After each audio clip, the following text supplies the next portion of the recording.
Welcome to Common Sense Citizen, the podcast where we cut through the noise to tackle LA's biggest challenges. We bring civic leaders, elected officials, and solution-driven activists together to expose hard truths, break down the systems that shape our lives, and forge a common sense path forward. Powered by Thrive LA, we're here to boost civic participation and make LA a place where everyone can work, play, live, and thrive. This isn't just a conversation, it's a movement. Let's get to it. Welcome everybody from Thrive LA. This is Common Sense Citizen. I'm Ryan Afari. Introducing our panel today, maybe we start with Christy Vega. Hi, I'm Christy Vega, and I am the owner of Casa Vega Restaurant in Los Angeles, and we are approaching 70 years. So LA is something I really, really care about, and I'm happy to be here. Awesome. I'm Ryan Afari. I'm a developer who develops affordable and market rate housing with a passion for historic adaptive reuse. I was on the neighborhood council for downtown, on the downtown BID, and I've been really engaged as a board member of Thrive as well. Thanks, Ryan. My name is John Kim. I'm a venture capitalist. I moved here a couple of years ago, so I'm probably the newest member of the LA community and the newest member of Thrive. Welcome. Thank you. Yeah. Excited to be here. I think LA is really dynamic because of people who have grown up here, but I think I represent also the outsider voice because it also has some dynamism because people are moving here from all around the world. And I also think that the podcast is kind of about LA, but LA is just one of these cities that there's a global audience. People are interested in what's happening in the city. So I think hopefully I can bring a little bit of that flavor to what we discuss here today. Yeah. Awesome. And hi, everyone. My name is Sam Yebri. I'm proud to serve as the board president of Thrive. But more importantly, I'm a lifelong Angeleno. I'm a father of 4 little kids. I'm an attorney. I'm an activist. I'm a law professor, former LA City Commissioner, and former candidate for Los Angeles City Council. I love this city, and I look forward to our conversation about it. Awesome. Well, yeah, we're looking forward to having, I guess, a lot of conversations like this, and you'll see through the episodes, we'll definitely get a lot of different civic leaders from around LA, elected politicians, people who are just active members of the community. And, you know, especially right now, I feel like it's a very pertinent time with the fires and with all the challenges that we're facing as a city, to really open up the conversation and get people engaged. You know, our organization was started, Thrive was started because we felt like there was just a lack of understanding and awareness at the citizen level for really the challenges that we face and also, you know, the systems that really go into our day-to-day lives. And national politics has just taken such center stage in the last 10 years. Everything's just been so, you know, focused on the national conversation. But really when it comes down to it, you know, the day-to-day lives of the citizens are really dictated by local policy. So on the city level, the county level, and to an extent the state level. School board or local Yeah, schools. absolutely. And that's why Thrive was created, right? So I think that's, should we start with that maybe? Like how that all came about? So Thrive was started in 2023 as a movement of people who banded together because we wanted the same things. Really basic ideas like safe neighborhoods and schools. We wanted to make sure that everyone had opportunity to live in an affordable community, had economic opportunities to advance in their lives, and then also that they had a high quality of life. I think we all want those very basic things, and we looked at the leaders, and they just weren't delivering. And there's a lot of talk, a lot of ideology, but when it came to performance, we weren't getting what we really deserve as Angelenos. And so how'd that come about? You know, the organization from there. So a lot of us looked at the 2022 election and came together and said, you know, we don't have a voice. There are the extremes, the far right and the far left dominate politics, both at the national level, but really at the local level too. But what happens to the average parents in the PTA and the small business owners and the people who are trying to build affordable housing or start a business or raise a family don't have a voice in local government. And our elected officials, if you look at their backgrounds, the same old people being recycled, and they aren't fighting for the issues that we cared about, like economic mobility and affordability and a quality of life and safe neighborhoods. And so we decided to start an organization that would, on one hand, educate and activate and empower voters and residents, but also be a hard-hitting political force, because that's really missing, a voice and a force for all of us in Los Angeles. And I think there's some things about this that are very unique to LA, and there's some things I feel that are really universal too, right? We have sister organizations and a whole bunch of other cities around the United States. Something I see in my work a lot, right? I invest in tech companies, and there's just this trend as we get more connected through the internet and social media and now AI and all these things. There are some really good parts of that. We can have more empathy. We know what's going on in other parts of the community much faster.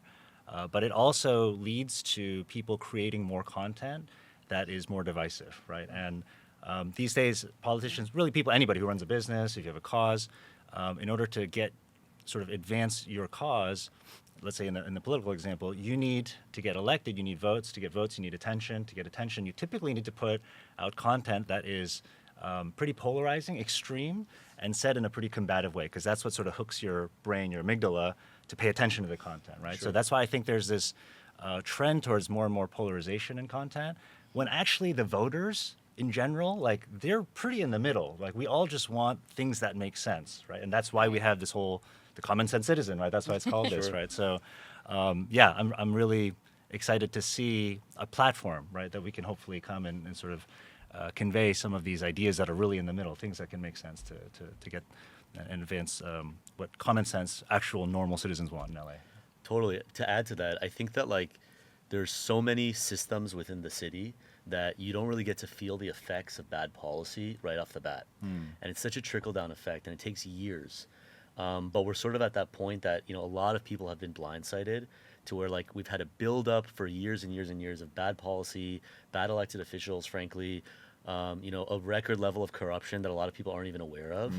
And so without people being informed on the citizen level to have a holistic understanding of exactly how everything works and systems work, not all good policy fits on a bumper sticker. And we really do have to have an informed electorate across different industries, across different issues, to understand like why certain things are the way they are. I don't want to bring it up too early, but like I feel like the fires in LA Totally. was just such a visceral example, Absolutely. right? It's so timely. Everything came to a head. And you saw, between the fire department, the mayor's office, city council, fire brush management, like all these different departments, right? On this one issue that was just such a, for lack of a better phrase, like conflagration that just like came to a head all at once. Totally. That exact problem is happening across the board throughout Yeah. the city and the county. And I think that now all of a sudden, it's affected people's lives in such like a on its face, way, just totally just blew up in our face. It's undeniable. Yeah, I so think evident. the crisis, the tragedy, the failings are 100% undeniable. I have seen these failings in LA for years, at least 5 years, probably going back even 8. It got really bad after COVID when you're realizing the city is 100% unprepared to deal with crisis and disaster. And that really had a huge effect on small businesses, especially restaurants. And, they kept saying that they were pro restaurants. They wanted to do everything they could to help restaurants, but every single piece of legislation and motions they put forward hurt restaurants. In addition to shutting us down unnecessarily. So then when we're all back, and we're opening and you have the mayor saying we're open for business and we're supporting business, but yet they let the business community down at every single step. They have, in my view, criminalized the business community and even small businesses. And the temperature is so bad that I think last year, well over 300 restaurants in LA City alone closed. In Wow. 2023, it was another about 350 restaurants that closed. In 2022, it was more. Wow. So at some point, I had seen these failings, and if you ever try and deal with the city at all, it's impossible. Yep. And so you could see that exactly as tragic as the fires were, it kind of alerted all of Los Angeles and the nation and the globe, as you said, to the failings that are happening here. And who's being let down are Angelenos, Yeah. are mom and pop industries, people that have worked here their whole lives, the workers of this town, everybody. And so I think that that's what we're dealing with right now. And when you think about a restaurant that closes, it's not just a tragedy for the mom and pop that owns it, that invested their life savings. It's not just a tragedy for those employees that are out on the street and the customers that love it. That block, leads to Right. blight, Totally. and Right. it Yeah. leads to a crisis in that neighborhood, and it leads to homelessness, and it's happening over and over again. You've seen it. I've heard your stories about Right. what your bus boys have experienced and how your margins are being cut, and just no one will You've had encampment fires in your own Yeah. parking lot, and no one Right. helps. crazy. Or the pantry, a 101-year-old institution that meant so much to LA in a neighborhood that's never been good. But it really added value to this neighborhood. What is this neighborhood in downtown? What is it going to be like without the pantry's presence? What's going to go in there? Certainly not a restaurant. You can't afford it. So the whole area and the property is going to dwindle. And we saw during COVID how important restaurants are to community. They're where you go celebrate, your daughter's Absolutely. birthday or your grandmother, or it's where we go in good times and bad. And that they're the kind of the elected officials are not supporting, restaurants. But even I remember being a little girl, and I would drive down the street with my dad and be like, what business am I going to own when I'm older? Am I going to own a parrot shop? Maybe I'll own a kitten shop. Maybe I'll own a stationery shop. Maybe I'll own a shoe shop. Those don't exist anymore. Yeah. There's no more parrot shops. There's no more bike shops. There's no more of these little businesses, hard. and it's sad. And if you look at the politics of it, historically, the council member or even the mayor was a champion for neighborhoods and for Right. residents, Yeah. right? But now we're seeing these ideas being pushed that are ideologically driven in a way that provides a disservice to the average Angeleno, and we need to end that, right? We need Right. to either push our elected officials to do a better job to advocate for us as Angelenos, or we got to replace them with people who actually care about the small businesses and about families. And John, as the most recent transplant to Los Angeles, I remember you telling me about how shocked you were how broken, ineffective Los Angeles is. You think of Los Angeles, second largest city in America, one of the great cities in the world, Totally. and how poorly it's run. Yeah, we were literally, the word is shocked for sure, because you think coming from Asia, I was living in Singapore before this, right? And Singapore's a modern city and country, but you're surrounded by a lot of emerging markets. So I spent a lot of time in places like Indonesia and Malaysia. So you come to LA, and it's supposed to be this like developed economy, right? And I think my wife was really shocked. I mean, the first time it rained a lot. We have monsoons in Singapore, right? But with a foot of rain, everyone's jumping up and down, and roads are cratering, and it was just wild. And I think there's also this sort of idea that here you need to be left or right, and that's an interesting thing that was kind of new to her. And I grew up on the East Coast, so I'm a little bit more familiar with it. But I got to say, I was away for 20 years, and coming back, the country is very different than when I left it, for some of the reasons that we talked about. And you talked about, the last 8 years, there's been a lot of change. But anyways, this left and right thing, it really shocked me because, okay, in Singapore, they have zero homelessness, okay? Everyone gets free and great healthcare. Everyone gets free and great education. You guys might have heard of Singapore math. My kids, Yeah. My kids learn we it. moved all the way from Singapore to LA. So in their schools at Harvard Westlake and John Thomas grade schools to learn Singapore math, right? They just call it math in Singapore. But anyways, great education. It's free. And 90% of people own their own homes. And the overwhelming majority of that is because of government subsidies. So they help people, right? They help folks who are underprivileged. But at the same time, there's the taxes are low, capital gains tax is zero, estate tax is zero, top income tax rate is 20%, and they have a lot of big businesses, small businesses as well, and wealthy people coming and incentivized to come and to do a lot there. So this idea of like you're either left or right, that was something that was kind of new to her, because I think there's a segment of people who are in the middle. I call it the radical middle. We feel like so neutered. We don't have a voice, but actually we do. Like we need to get out there and just espouse these ideas that it doesn't need to be so ideologically driven, right? There are practical solutions that are going to help people from both sides. I think that's the majority of Angelenos, Absolutely. to be Definitely. honest. Definitely. Yeah. And lost my train Yeah, of thought. no, I mean, I think that we've all gotten to a point where D's and R's don't really matter anymore. We have to get beyond this. It has to be about the candidate. It has to be about the candidate that really cares about LA, and that's what we're not seeing. We've had so much for the past few years of focus being on, which is, needed. We need to do something about it on the unhoused. But then what comes is, be patient, and billions in funding. So everybody is. And now it's like, okay, businesses are shutting down because of encampments. People are getting murdered because of these things. I think basically the way that it, most people are thinking, the people that I talk to at least in the city, and I'm a lifelong Angeleno as well, by the way, is that people are willing to spend money on social services. People are willing to spend money on education. Yeah. they just expect results. What are you getting for it? Right? Exactly. Right. You know, and Yeah. I think I heard Bill Maher say this actually the other week. He said, "I don't want more and more and more. I just pay the highest taxes. I pay, you know, the most for social services." He's a very liberal person. Totally. Take what you're already taking from me and use it efficiently and Right. Make it effectively. better. Right. Absolutely. And if you can't, then you're not a public servant. Well, and I think that, you know, they've for so long said don't criminalize poverty when you've kind of pushed back on these things. But now, actually, what's showing is that maybe the criminals are the homeless providers because they're taking contracts worth millions of dollars. They're not doing the work. The city officials are not, and state, they're not following up to see that that work was done. They're pocketing in it. You mean one of them lives in Beverly Hills, the city that doesn't allow homeless. I think that's rich, and uses the funds for vacations and X, Y, and Z. So, and we've just seen that, you know, the head of LASA is under scandal for funneling millions of dollars of contracts to a company that her husband is COO in. And this is why we aren't getting the results. And so I think that now, after so many years gone by, I think people in LA are starting to wake up Yes. to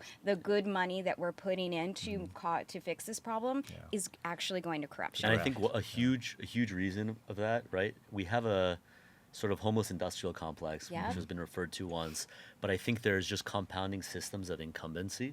Yeah. And we live in a city and in a state and in a county where there's really no realistic opposition, right? There's sort of, you know, the blob. There's like the entire, I don't want to call it bureaucracy, but like there's this entire system. Yeah. And Machine. everybody kind of gets anointed to go into their positions. There's really no effective check on anyone. And so it sort of becomes incumbent on us as citizens and us as an organization Yeah. really to be that check. We live in a time where we have unprecedented access to creating media. Something like a podcast wouldn't have been possible 10, 20 years ago, right? So anybody with an opinion and a voice that people can resonate with can really get up here and basically expose the systems that are holding us down. When you think about the fact that only a third of residents vote in elections, and of the third, the vast majority rely on what the LA Times says or what a piece of mail Sure. that they don't really know who paid for, leads to the results that we get, which is this power of incumbency, the power of the political machine in Los Angeles, and we know that the vast majority of us aren't happy with the results. We're fed up with performative politics. We actually just want basic performance in politics. Oh. And that's incumbent on all of us as citizens to use our own platforms when election times roll around or before. Right now, we can express our dissatisfaction with the leadership of Los Angeles in a whole lot of different ways, and it's time to do so. I wanted to ask you guys. So I sort of have this, complaint about the city, right? If you are someone of means, middle upper class, or one of the wealthier people, Angelenos, right? You have the opportunity to send your kid to private school. You have the opportunity to get private firefighters. You have the opportunity to get private security. But the average person can't afford that. And we as taxpayers are paying this government to provide us with secure, clean, fire safe, good education, right? These are basic services of the city. So I wanted to start from like a first principles approach. What do you guys think are the main responsibilities of our city government on the city level, where we can kind of start with, these basics expected of our leaders, expected of our systems, and then kind of build up beyond that, as we're able to? I'll give the 6-year-old answer, which is when my Please. 6-year-old told me when I was running for office, "Dad, what are you trying to do?" And I said, "Well, what would you like to see improved in our neighborhood?" And he said, "Well, the bathroom at our local park where I play Little League is disgusting." He said, "Why, when I ride my bike, is every street, sidewalk cracked, right?" And I asked also about, do you want to see more police officers or fewer? He said, "Why in the world would I want to see fewer police officers or fewer firefighters?" So if a 6-year-old gets it, Right. I think our leaders need to get it too. Yeah. Yeah. I mean, the city's basic job is to provide infrastructure, which it's obviously failing. We've seen with the fires. It does not reinvest in itself. It's to keep safety, and it provides zero safety at this moment. Businesses, especially small businesses, have been just pummeled by crime. And I think that without those, the last piece is it is supposed to foster and regulate business in a way that is pro-economic growth for the city, because the more businesses that come to LA, the more taxes we get from them, the more revenue, the more people investing in our buildings, in our towns, providing healthcare. This is a good thing, and I think the government forgets that's one of its duties. Then the social stuff, after all of that is done, then I think then we go and the city is not a social services organization. It is it is to run the city, and then it has a social services branch. But I think that has gotten mistaken, and I really worry about the safety. And you made a great point that I had a busboy who was stabbed on the metro. So he was coming off to go to work at the bus right in front of Casa Vega, stabbed in the stomach, trying to get off. So this is, you nailed it perfectly. I can afford a car, I can afford gas, and I can afford insurance to get to my job. My busboy who relies on the public transportation, who relies on the government, who is actually getting up and going to work for minimum wage to like shovel beans and rice. I mean, these are the people that need our protection, and they have none. They have to literally risk their lives to go to work every day, and that is how the city is a failure. Absolutely. And that I think that the politicians who kind of beat that drum that they are really for the little people, I think they need to look at themselves. I think they're for their own votes and keeping their fat salaries, and that the little low-income workers of this town have gotten sacrificed. And what's crazy is like, this is not revolutionary stuff. Like, there are many cities across the country, big cities, small cities, or even our own city. If you just look 20, 30 years back, right? We didn't have these problems. This code has been cracked. The question is, what are the incentive structures that we have at the city level? And what are the alliances, right, that are, I don't want to say nefarious, but like not in the best interest of citizens, that are put together that we have to expose and we have to talk about, so we can make sure our city just gets back to the amazing place that it has been for over a century. Absolutely. Yeah, there needs to be more accountability and transparency. And I think a lot of these issues that we've kind of talked about, they're intertwined as well, right? So the public safety, that was another thing that just blew our mind when we moved to LA, this developed market. And overseas, we have a lot of Indonesian friends that come here. They have vacation homes here, and they're here all the time. But there's this chatter amongst that community that you shouldn't go there anymore, right? So what happens when people don't want to come to LA, whether it's for the summer or to move? It impacts the businesses. Right. Then what happens? Then there's less revenue. Then how are the people from across the socioeconomic spectrum going to make their living, and so on and so forth? So a lot of these issues are intertwined, but I think at basics, we need a safe place. We need decent education, and to get all those things, we need more accountability and transparency. And to answer why we don't have those things, you just got to just do a little LA City 101, right? City of Los Angeles, 4 million people live in the city. There's 15 elected officials, or city council member, plus a mayor, city attorney, controller. So 18 people in charge of the city. And in terms of things that those folks are in charge of, are about 40 departments. So police and fire, but our streets and our recs and parks, housing, right? And if you look at each one, each department is really failing us, right? And we have this budget that's been growing from 10 to 11 to 12, now $13 billion. So we have the resources are there. The city employees have increased from 40,000 to upwards of 55,000 city employees. But what are we getting as an output? And you go into your point about accountability. Well, who's making sure that the dollars are being spent wisely? Who's making sure that people are doing their job? No one, right? And that's why we're stepping up in this moment at this time to hold our elected officials accountable and help recruit and advance people who are going to do a better job. Yeah, and to clarify, with the fires, the people working on the ground often Incredible folks. Incredible, right? And they're just so under-resourced, and just blood, sweat, and tears that they're putting into this.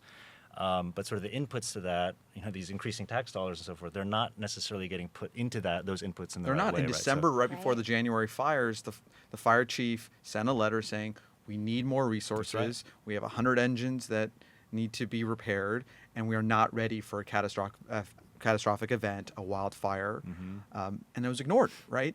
And if you look forward now, because we can always look backwards, but let's start looking forward. Sure. World Cup, Olympics coming. And last time the Olympics were in Los Angeles, we scaled up 3,000 extra police officers. We scaled up infrastructure.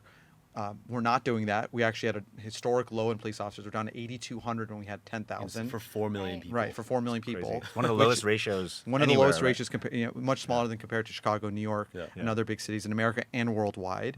Not only that, the infrastructure. The city just announced that we do no longer have the money to upgrade our convention center for the Olympics. In part because of wildfire, but also because of mismanagement. We have a $300 million city deficit, Yep. and they're just moving money around. They're taking from our rainy day fund. kicking the They're can down the road. they're borrowing, and they're also leaving jobs empty in order to meet that 300 million. So not only are we getting terrible city services as it is, it's only going to get worse because they're laying off or just not filling jobs as people retire. So things are about to get a lot worse unless we step up. Right. And the convention center, I mean, that was, what were they even doing passing it in the first place? When the bids came 3 years ago, it was obvious it wasn't going to be completed by the Olympics. We won the Olympics bid based on we don't have to build facilities in LA. So why did we go spend $50 million to just run around in a circle and get some plans that maybe we'll use in 10 years? It is the epitome of inefficiency, and then they say they can't fix a pothole. That's the same thing when Eunice Hernandez, she wanted to do a $2.4 million, maybe she did, review on if shutting down part of MacArthur Park at Wilshire would cause traffic. You don't need to spend $2 million to figure that out. Right. That's a waste of money. And who holds her accountable to that? Right. Because I have smashed curbs, my customers, that's a danger to them. We have potholes in our streets. We have hydrants that aren't fixed. This is just a reckless use of money. Did you see I think it was a bus stop or a shade or something that she created in her district? Yeah, And it cost a hundreds of sombrita thousands or of something dollars. like that, yeah. It cost hundreds of thousands of dollars, and it was literally a circle this big on a piece of metal that and then someone tried to stand there as a joke to show you have to stand in this one exact spot to maybe get some shade. Right. It's just, listen, my background is building, right? So I build mostly housing, and so I interact with a lot of different city agencies, from planning, building and safety, Department of Water and Power.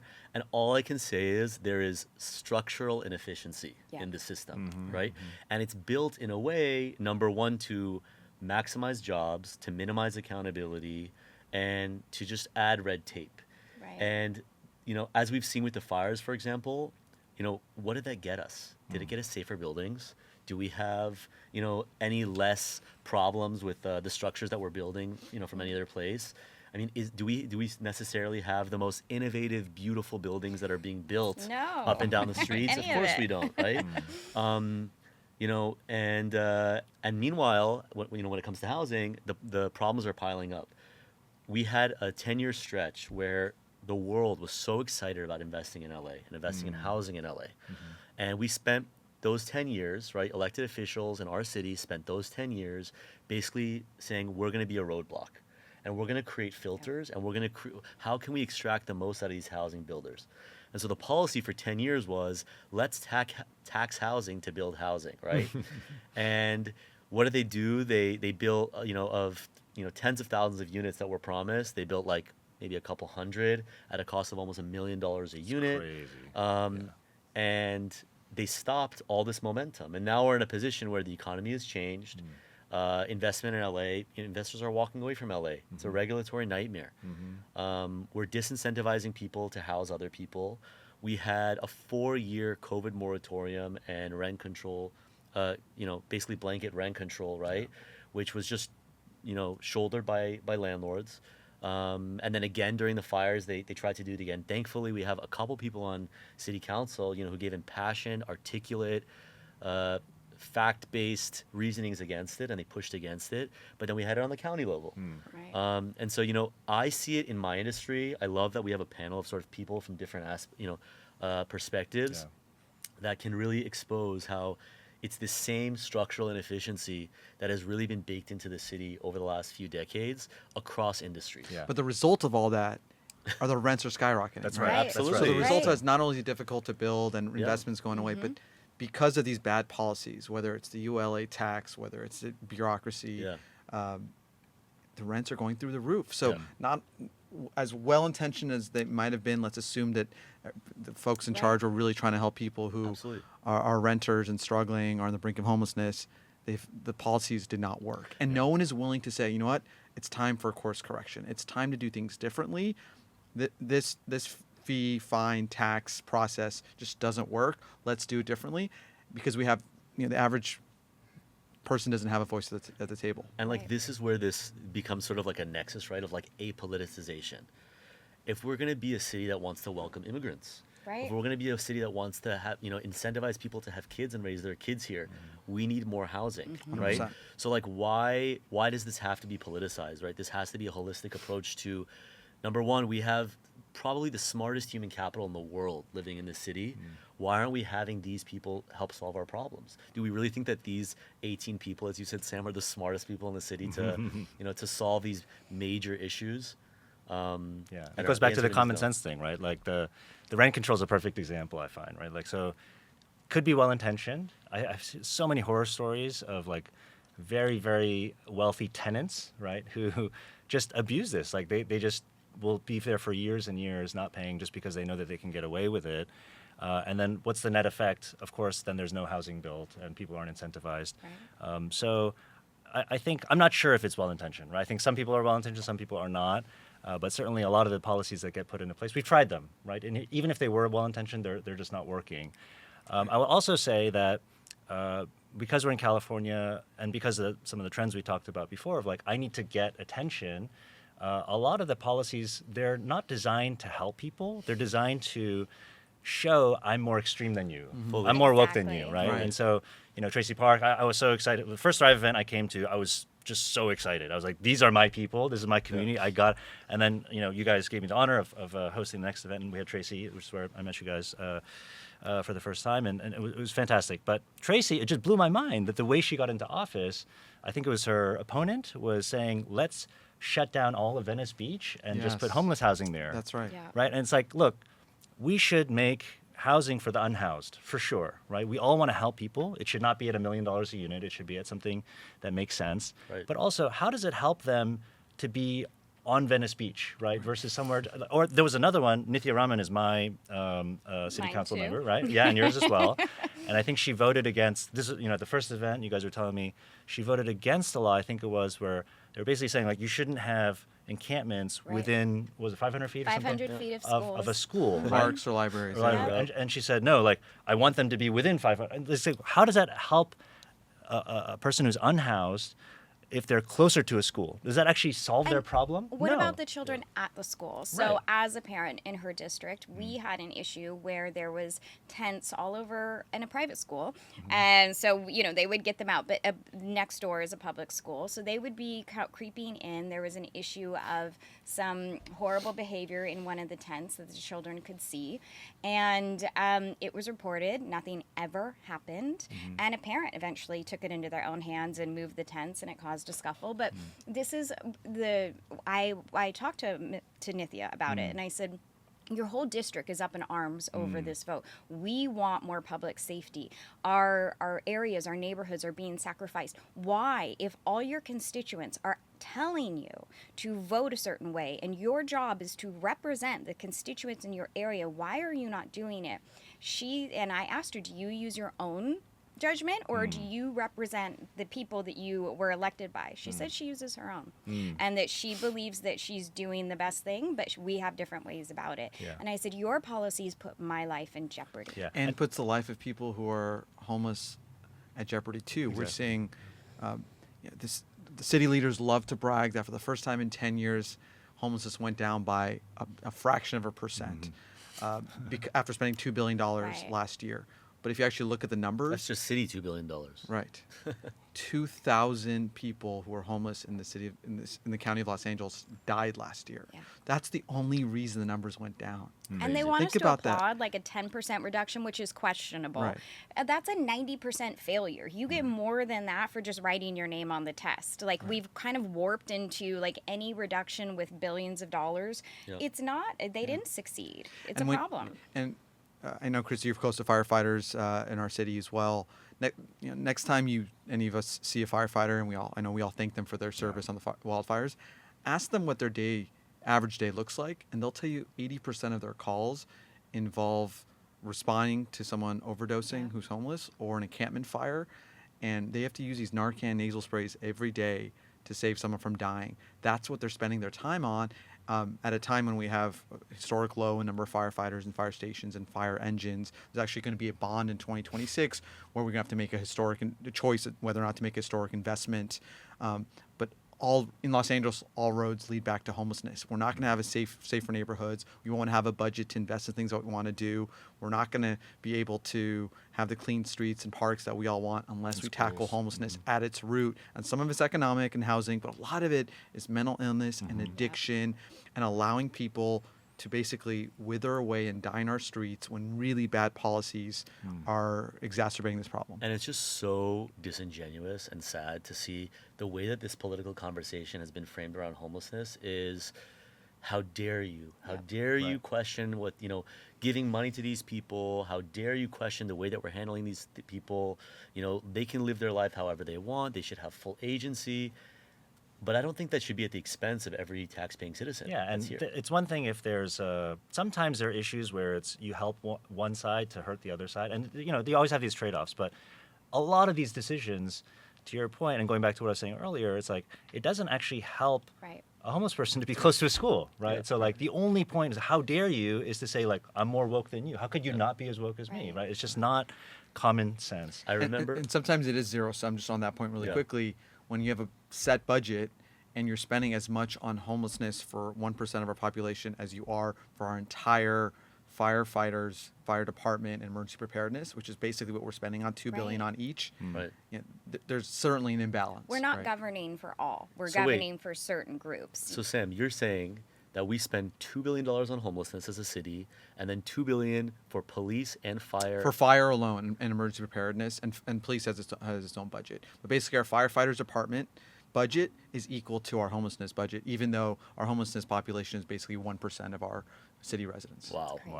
That is wild. And some of that fire budget is, as you said, going to help put the fires out in the encampments. 60 to 80% of calls, a lot of the work they're which doing, have tripled since the 80s, even though we have the same size fire force and fire stations and engines.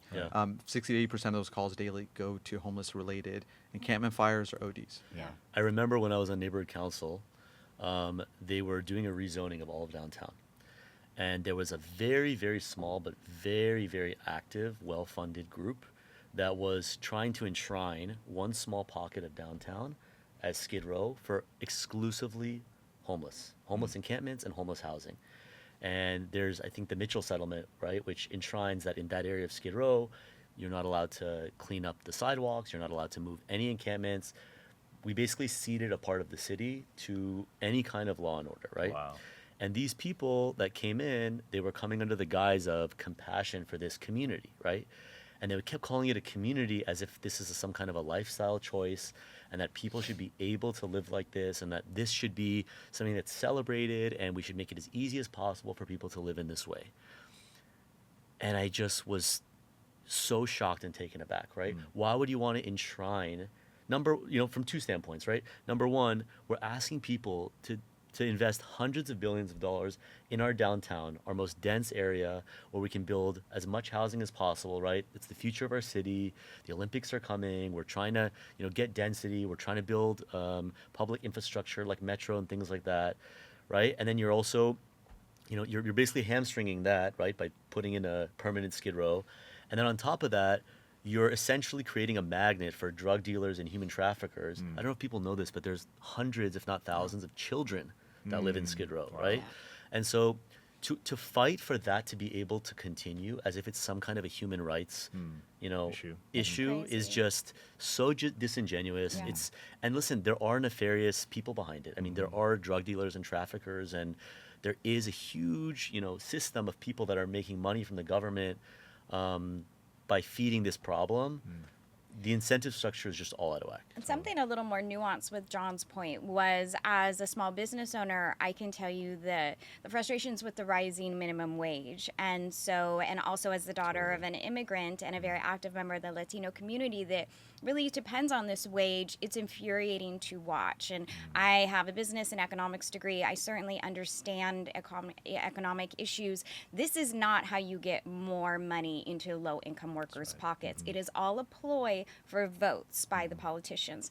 every time that they raise the minimum wage, then cost of goods across the board goes up. Now you've raised everybody's wage, from the person putting the milk on the truck to the person making everything. So that little low-income family that possibly goes to McDonald's now to, feed their family of 4, their bill used to be $60. Now it's a good $80. So whatever extra boost of a couple bucks more an hour they were getting from their job is now going to the cost of goods and to feed their family. So they actually have no more money. But what does happen is businesses move out of the state, they move out of the city. We have Rubio's Tacos completely moved out of California. In-N-Out Burger is on its way. So this is that is the chatter in my circle. In LA, why would you build here? Why would you put restaurants here? Go to Orange County or get out of the state. What's maddening about it? The politicians don't care. They're not saying, "Hey, look, we hear you. We see what's happening, and we're going to do better." They're doubling down on bad policies and ideology because we're not holding them accountable. Well, because that's how they pay their mortgage. That's how they get elected. That's how they secure their income, and it's really quite selfish. And under the guise of saying that they're advocating for low-income people when they're really not. Because if they deregulated industries, maybe one of those workers, or maybe my own cook, if getting into business in LA wasn't so impossible, maybe he could open a little taco hut. But there's no way that anybody can kind of come up and do that right now. I remember, Christy, when COVID happened, right? There was a really quick response, actually commendable act to basically make it really easy to do outdoor dining. Right. Right? And it was so successful, and everyone in the city was like, why have we not always had this outdoor dining? This is amazing. There were 0 complaints, there was 0 trouble, there was 0 anything. And then the minute that COVID ended, they pulled the rug from under everyone and they said, you have to reapply, pay more fees, more regulation. It still doesn't work. Everybody's on extended alfresco permits. The program doesn't work. It's 2 years. Bass came into office, was like, Chrissy, I promise we're going to get this through. We're going to get this for restaurants. It doesn't work. It's completely broken as of right now. So street vendors, which I support as a daughter of an immigrant, but let me tell you, they have way more rights than a restaurant does. They can make food outside. I am not allowed to. I can't go on my patio and grill anything. It's against code. But a street vendor can all day. Street vendors are also putting up tents and tables and chairs, which is great, but what about the restaurants on al fresco? We cannot do that. So that's where the disparity comes of kind of not really helping those people that need it a lot. I'm also on the board of the Latino Restaurant Association, and so you have a little family that's put their whole life into a little brick and mortar, and they're paying their rent, and everybody's working there, and then you have a vendor pop up right in front that doesn't pay taxes, that's completely supported by the city, that doesn't deal with the health department or any regulation, and they're putting the person that's trying to do it right out of business. Okay, so there are lots of problems, right? Maybe we can talk a little bit about the Thrive approach, because I remember first time we sat down, you kind of blew my mind by saying, a lot of these races are so close. It's just like a couple thousand votes, 2,000, 10,000, and a lot of people want to do something about it, but they just don't know what to do. Like they don't know the names. I mean, I can't, so many times down Mulholland Drive or, through the neighborhoods, like I'll see little posters of, these candidates, and they're just names to me, right? I don't know who I should vote for, but for me, I guess when I came to the Thrive event, I was like, these are my people. They understand, they share my values. I'm not going to agree with them on everything, but let me get informed a little bit. And then the voter guide came around, the election came around. And I was like, wow, this is so helpful. So maybe I don't know if you can share a little bit one about of the the things approach. that we're really proud of at Thrive is educating voters, right? It's one thing to complain, but it's really important to act. And the first step to act is understanding the source of the problems and the opportunity for change, and realizing that there are 15 people in the city council plus the citywide elected officials, that these are the folks in charge. If you care about your local school, it's the local school board, right? And so we've spent a lot of time at Thrive starting to educate folks, and we're really proud of the voter guide we put out in 2024, which became, behind the LA Times online, the second most visited voter guide. And it was I think a common sense approach to voting. If you care about quality of life and public safety and economic mobility and affordability, this was the guide for you. And it was educational. Yeah, and we Ryan spent a lot of time analyzing the backgrounds of elected officials and races that I think a lot of us either skip or just follow others, like judicial races. The judges are incredibly important for criminal justice and safety issues, but bonds and propositions and these things are incredibly important. A lot of us gloss over it or look at a title. Prop 47 is a great one. It was actually called the Safe Neighborhoods and Safe Communities and Schools Act, under the theory that if you decriminalize and depopulate prisons, money will be saved and it'll go to communities and schools. We know the opposite happened. And Right. Prop 36 that Thrive spent so much time and effort to educate folks on passed overwhelmingly, almost 2-1 statewide, Which was undoing that, basically. Right? which Yeah. undid Prop 47 Yeah. and made more crimes, retail theft, felonies, which was really important. And that's a first step towards change. And electing a new DA, Nathan Hockman, was the second step. And now we need to get to the mayoral and city council level, because that's where we get better policies, better policing, more training, and then frankly more officers is what's necessary. So 2026 is the year. Los Angeles is at a crossroads. Yeah. This crisis that we all feel, the anxiety that we feel, we can actually do something about it in 2026. 8 of the 15 city council races are up. Some incumbents that are great, some that are not, and then there's open seats. And then the mayor, city controller, and city attorney are all up. And it's our job to make a decision whether they should be hired again, right? This is a job that we elect them, we hire them to do, and Thrive will be in the cutting edge to help voters understand what kind of job these folks are actually doing and whether there are better alternatives out there. And we're actually recruiting folks to run for office. And if you're out there, someone who wants to fight for the city, has thought about running for office one day, now is your moment. Yeah. I think we're looking for people who Absolutely. are outsiders, So important. different neighborhood leaders and business owners and activists. It's time. It's your moment, because the same old folks in government being recycled, we're going to get the same results, right? Insanity, as Einstein said, Yeah. is doing the same thing over and over again and expecting a different result. Yeah. We have been engaging in insanity politically in Los Angeles for the last generation. And believe me, the bar is very low. Yeah, but I think people are excited. I mean, at least from what I talk about, that never more in all my circles are people really talking about politics and what is happening. Yeah. And so I think that it's a good discussion to have. People ask me all the time, why don't you just move Costa Vega out? Why don't you move it to Newport? Why don't you move it somewhere else that they're going to support you better? It's like, this is my town. It's our city. Yeah, and I'm not that's going right. to give it up because a couple bad politicians got into office and have been dictating things. And I feel like there's so many people in LA that love it, that aren't going to let it go, that are going to stay and fight for it because it has so much potential. It can come back to what it was. We just really need to start governing with common sense. Yeah. It's like, what is LA, right? Like, LA is not just the palm trees and the beach. LA is your favorite restaurant, your Yes. favorite, school, right? Like your friends living down the block that can afford to live there. If we want to maintain Los Angeles, if we want to maintain people's memories and connection to this place and investment in this place, we really do have to support our neighbors, our businesses. Yeah, we have to and- take care of it. Absolutely, That means absolutely. like cleaning up your house and taking care of it and reinvesting it, put a new roof on. Yeah. Absolutely. And like I said, we have so many smart people, right? Yeah. The bar is so low for elected officials, I think. There are solutions out there. It's not reinventing the wheel. It's not rocket science. We just have to have, an informed citizenry, right? Absolutely. Who's Yeah. excited about. And LA, by the way, LA is not some small city of 1,500 people. 4 million people. That's like bigger than many, many, many countries. Totally. Yeah. You know? Absolutely. And I do think it's such a poignant point in history.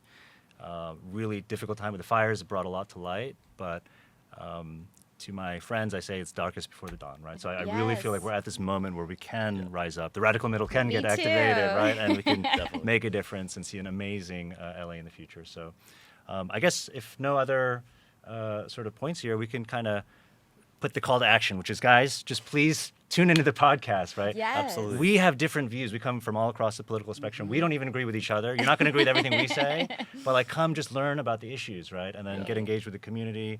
We have events. We have one coming up right later this month. But I would say just please tune in and take part. Make LA better. Make the world Yes. better. And learn more about Thrive LA at thrivelosangeles.org. And I promise you, a lot of these issues are just so, so intricate and exciting. And even if it's not something that you're directly involved in, once you pull back the layer on some of this stuff, Fascinating. Yeah. you really, you go down the rabbit Oh, hole. yeah. It's a lot of, interesting stuff going on in LA. Absolutely. So, Very Yeah. much. yeah, Great. we're excited for everyone to join This us. was I guess, fun. and get informed. Yeah. Definitely. Absolutely. We'll be doing it in soon. Yeah. Thanks, Yeah. guys. All right, thank you. Thanks for listening to Common Sense Citizen, where everyday Angelenos and policy experts come together to shape LA's future. If you found today's conversation valuable, subscribe and leave a review, and share it with a friend. Stay connected with Thrive LA on social media for the latest updates. Until next time, stay engaged, stay informed, and keep fighting for a better LA.